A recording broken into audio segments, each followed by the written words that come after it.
لوگ لوگ ہیں اس لیے چھوڑ جاتے ہیں، وہ رحیم ہے، ہمیشہ ساتھ رہتا ہے۔ زندگی نے دو چیزیں تو ضرور سکھائی ہیں، ایک تو اپنے میں خوش رہنا، دوسرا خدا کے سوا کسی سے کوئی امید نہ رکھنا۔ ہر وہ شخص جو آپ کا اپنا ہونے کا دعوے دار ہو، مگر جس وقت اس کی ضرورت ہو اس وقت وہ آپ کا ساتھ نہ دے تو پھر وہ چاہے کتنا ہی عزیز کیوں نہ ہو، دل سے اتر ہی جاتا ہے۔ حضرت علی رضی اللہ تعالیٰ عنہ نے فرمایا، اپنی سوچ کو پانی کے قطروں سے بھی زیادہ شفاف رکھو، کیونکہ جس طرح قطروں سے دریا بنتا ہے اسی طرح سوچوں سے ایمان بنتا ہے۔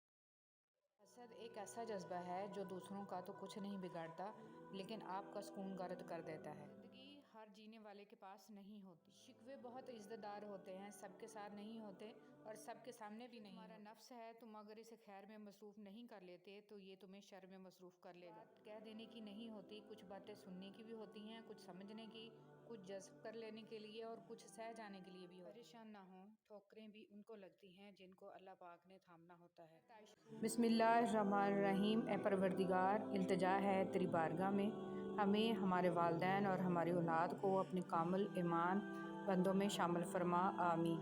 اللہ تعالیٰ کی نعمتوں کا درست استعمال شکر کا جذبہ پیدا کرتا ہے۔ چھوٹی عمر میں ہی بچوں کو پانی کے استعمال میں احتیاط کرنا سکھائیے۔ بچوں کو سمجھائیے وضو کرتے وقت وقفے سے نل بند کریں، غسل کے دوران کم سے کم پانی استعمال کریں، دھان صاف کرتے وقت وقفہ سے پانی استعمال کریں۔ ایسی عادات بچوں کو کفایت شعار بنانے میں مددگار ثابت ہوتی ہیں۔ گہرے اور مشکل الفاظ کا استعمال اس بات کی دلیل نہیں ہے کہ آپ کے پاس بہت علم ہے، بلکہ ضروری بات کو آسان الفاظ میں بیان کرنا ہی اصل میں علم کی دلیل ہے۔ ماں باپ کو خوش کرنا دنیا کا آسان ترین کام ہے، ان کو آپ سے ذرا سی توجہ اور نرمی کے سوا کچھ نہیں چاہیے ہوتا۔ یہ زندگی کے وہ جھرنے ہیں جو محض آپ کے لیے بہتے ہیں، ان کا خشک ہو جانا اولاد کی بڑی بدقسمتی ہے۔ بے شک تم وہ مانگتے ہو جو تمہیں اچھا نظر آتا ہے اور اللہ وہ دیتا ہے جو تمہارے لیے اچھا ہوتا ہے۔ بہن کی فضیلت۔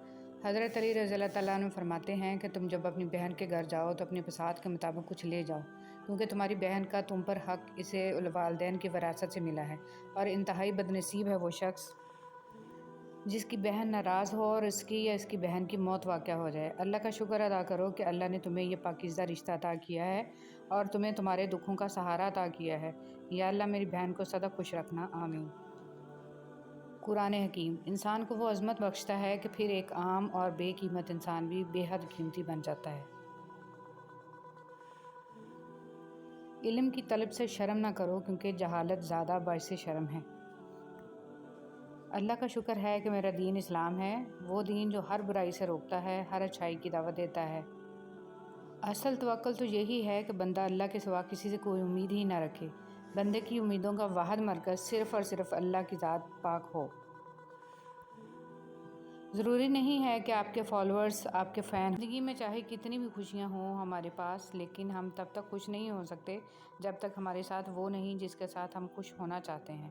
حضرت علی رضی اللہ تعالیٰ عنہ نے فرمایا، وہ جگہ چھوڑ دو جہاں تمہاری دو چیزوں کی قدر نہ ہو، تمہارے احساس کی، تمہارے الفاظ کی، پھر چاہے وہ کسی کا گھر ہو یا کسی کا دل۔ کسی انسان کو کھانا کھلا کر یہ مت سوچیں کہ ہم نے اس کو کھانا کھلایا ہے یا کوئی ہمارا کھانا کھا گیا ہے، بلکہ یہ سوچیں کہ یہ رزق ہمیں شاید آج اس شخص کے نصیب سے ہی ملا ہو، ہماری کیا اوقات ہم کسی کو کچھ دے سکیں۔ یہ تو اللہ ہی کی رحمت ہے جو ہماری عزت بنائے ہوئے ہے، اس پر شکر الحمدللہ بے شمار۔ نکاح آدھا دین ہے، کسی لڑکی کی طرف ہاتھ اسی وقت بڑھاؤ جب اسے بیوی بنانے کی ہمت رکھتے ہو، صرف جانچنے کے لیے اور معیار پر پورا نہ اترنے پر دھتکارنے کے لیے نہیں۔ مسکرائیے اور سب کو بتا دیجیے کہ آج آپ کل سے بھی زیادہ مضبوط انسان ہیں۔ حضرت علی رضی اللہ تعالیٰ عنہ خاموشی ایک عظیم نعمت ہے، خاص طور پہ اس وقت جب اختلافات زیادہ ہوں، آوازیں بلند ہوں، علم کی کمی ہو اور دلیل کی کوئی اوقات نہ ہو۔ زندگی کی کہانی کا سب سے مشکل کردار باپ کا ہے، یہ ذمہ داری باپ کے سوا کوئی نہیں نبھا سکتا۔ جو لوگ اپنے نوکروں کے ساتھ بیٹھ کر کھانا کھاتے ہیں، جنت ایسے لوگوں کی مشتاق ہے۔ حضرت محمد صلی اللہ علیہ وآلہ وسلم۔ اگر رب ہماری دعا اس وقت قبول نہیں کرتا ہے تو کیا ہوا، میرا رب ہمارے گناہوں کی سزا بھی اس وقت نہیں دیتا ہے۔ ضمیر سڑک پر لگے اس معلوماتی سائن بورڈ کی طرح ہے جو راستہ اور صحیح سمت تو بتاتا ہے مگر اس پر چلنے کے لیے مجبور نہیں کرتا۔ رضی اللہ تعالیٰ عنہ نے فرمایا، تمہارا رب جس چیز کو تمہارے قریب کر دے اس میں حکمت تلاش کرو اور جس چیز کو تم سے دور کر دے اس پر صبر کرو۔ زندگی میں زیادہ رشتوں کا ہونا ضروری نہیں، لیکن جو رشتے ہیں ان میں زندگی کا ہونا ضروری ہے۔ حضرت علی رضی اللہ تعالیٰ عنہ، ساری دنیا کے سارے لوگ تجھے اپنے فائدے کے لیے چاہتے ہیں، صرف تیرا رب ہی ہے جو تجھے تیرے فائدے کے لیے چاہتا ہے۔ انسان اچھے لوگ ڈھونڈنے کی کوشش کرتا ہے مگر خود اچھا بننے کی کوشش نہیں کرتا۔ الہی تیرے کعبہ میں، تیرے گھر میں اگر آؤں تو ایک سجدہ کروں ایسا کہ ہستی سے گزر جاؤں۔ کسی کی مجبوریوں پر مت ہنسیے کیونکہ مجبوریاں کوئی خرید کر نہیں لاتا، اور ڈریے برے وقت کی مار سے کیونکہ برا وقت کبھی بول کر نہیں آتا۔ جس کا درد اسی کا درد، باقی سب تماشائی۔ کچھ لوگ آپ کی زبان سے ادا کیے گئے لفظ بھی نہیں سمجھ پاتے اور کچھ لوگوں کو سمجھانے کے لیے لفظوں کی ضرورت بھی نہیں پڑے گی۔ اپنوں کی غلطیاں بھی اپنی جیسی ہوتی ہیں، مل جل کر سدھار لیں کیونکہ انسان تو خطا کار ہے، مگر انا اور تکبر میں رہ کر دوسروں کے جھکنے کا انتظار نہ کریں۔ رشتوں کی بقا کا راز یہی ہے۔ رویے کو تبدیل کر دینا بہترین معذرت ہے۔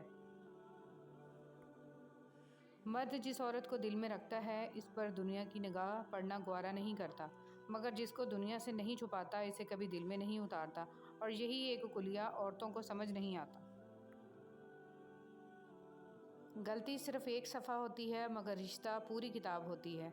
کبھی بھی ایک صفحہ کے لیے پوری کتاب خراب نہ کریں۔ احساس کے رشتے دستک کے محتاج نہیں ہوتے، یہ ایک خوشبو ہے جو بند دروازوں سے بھی گزر جاتی ہے۔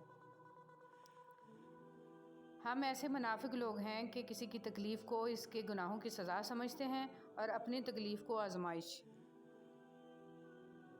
کچھ لوگ اور کچھ واقعات انسان کو اتنا خاموش بنا دیتے ہیں کہ ضروری بات کرنے کو بھی دل نہیں کرتا۔ اور جب تمہیں لگے کہ تمہارے سجدے طویل ہو گئے ہیں، دل مطمئن ہو گیا ہے، صبر آ گیا ہے اور تہجد قضا نہیں ہو رہی، اور جو پیچھے رہ گئے ہیں ان کی فکر اب نہیں ستا رہی، تو سمجھ لینا یہ وہی سکون ہے جس سے تم دعاؤں میں مانگا کرتے تھے، اور یہ وہی کن فیکون ہے جس کا تمہیں انتظار تھا۔ دوسروں کی ضرورت پوری کرنے والے بن جائیں، اور آپ کو پتہ ہے ان کی سب سے بڑی ضرورت کیا ہے؟ رب کی پہچان لوگوں کو رب والا بنا دیں، حق کے راستے کی پہچان کروا دیں۔ اور جب ہم ایک دوسرے کے لیے وقت نہیں نکال پاتے تب وقت ہمارے بیچ سے رشتہ نکال پھینکتا ہے۔ جو اچھا لگے اسے غور سے مت دیکھیں، کہیں ایسا نہ ہو کہ آپ کو اس میں کوئی برائی نظر آ جائے، اور جو برا لگے اسے غور سے دیکھیں، شاید کوئی اچھائی نظر آ جائے۔ اجنبیت بہت ہی خوبصورت تعلق ہے، کوئی آپ پر انگلی نہیں اٹھا سکتا۔ کم رشتے بنائیں مگر مخلصی سے نبھائیں۔ محبت بہت سے لوگ آپ سے کرتے ہیں لیکن مخلص سارے نہیں ہوتے۔ منفی سوچ غلط اینک کی طرح ہوتی ہے، ہر منظر دھندلا، ہر راستہ ٹیڑھا اور ہر چہرہ بگڑا ہوا ہی نظر آتا ہے۔ نفرتیں پالنے والے لوگ بہت کمزور ہوتے ہیں کیونکہ ان میں محبتیں نبھانے کی سخت نہیں ہوتی۔ بس اللہ پر یقین رکھو، وہ تمہیں ویران کنویں سے نکال کے ساری سلطنت کا بادشاہ بنا سکتا ہے۔ لوگ کہتے ہیں ہوتا وہی ہے جو نصیب میں ہو۔ اللہ پاک قرآن میں کہتے ہیں تم مجھے پکار کر تو دیکھو، میں نصیب بدلنے پر قادر ہوں۔ اپنی اولاد کو صرف پڑھانے اور بڑا آدمی بنانے کی فکر مت کریں۔ اولڈ ایج ہوم ایسے والدین سے بھرے پڑے ہیں جن کی تربیت نے وکیل، ڈاکٹر، انجینئر پیدا کیے، بلکہ انہیں محبت اور ہمدردی کا سبق سکھائیں، احترام، ایثار، مہربانی اور وفاداری کا درس دیں۔ ماضی میں کیے گئے گناہوں کو یاد کریں اور خاموشی کے ساتھ ان کی معافی مانگتے رہیں۔ ایسے ہی لوگوں میں اعلان نہ کرتے پھریں کہ میں بڑا گناہ گار ہوں۔ اگر پتھروں کو بھی سلیقے سے جوڑا جائے تو ان میں بھی احساس محبت بھرا ہوا ہے۔